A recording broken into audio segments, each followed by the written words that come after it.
بسم اللہ الرحمن الرحیم اللہم صلی وسلم دائما ابدا علی حبیبک خیر الخلق کلہم۔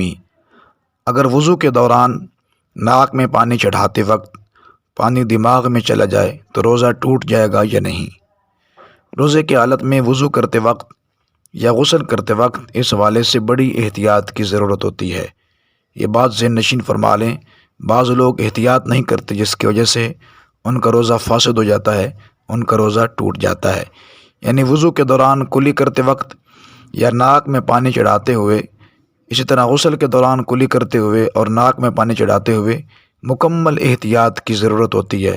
یاد رکھیے، غسل میں ناک میں پانی چڑھانا اور کلی کرنا فرض ہے، مگر بے احتیاطی کریں گے تو روزہ ٹوٹ جائے گا۔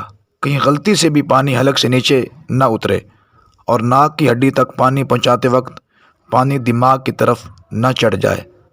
اگر غلطی سے بھی اس طرح ہو گیا کہ حلق سے پانی نیچے اتر گیا یا ناک کے راستے سے پانی دماغ تک پہنچ گیا، ان دونوں صورتوں میں روزہ فاسد ہو جائے گا، روزہ ٹوٹ جائے گا۔ بعض لوگ عام دنوں میں جس طرح غسل اور وضو کر رہے ہوتے ہیں، اسی طرح روزہ کی حالت میں بھی غسل اور وضو کر رہے ہوتے ہیں، یعنی احتیاط نہیں کرتے، جس کی وجہ سے ان کا روزہ فاسد ہو جاتا ہے، ان کا روزہ ٹوٹ جاتا ہے اور انہیں معلوم بھی نہیں ہوتا۔ تو لہٰذا اس حوالے سے بڑی احتیاط کی ضرورت ہے۔ وضو کرتے ہوئے، غسل کرتے ہوئے پانی نہ تو حلق سے نیچے اترے اور نہ ہی دماغ تک پہنچے۔ اگر غلطی سے بھی پانی دماغ تک پہنچ جائے یا غلطی سے بھی پانی حلق سے نیچے اتر جائے تو روزہ ٹوٹ جاتا ہے، روزہ فاسد ہو جاتا ہے۔ مسئلہ کی وضاحت کر دی گئی ہے۔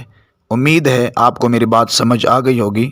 اللہ تعالیٰ کی بارگاہ میں دعا ہے اللہ تعالیٰ ہمیں شریعت مطہرہ کے مسائل کو سمجھ کر عمل پیرا ہونے کی توفیق نصیب فرمائے۔ السلام علیکم ورحمۃ اللہ۔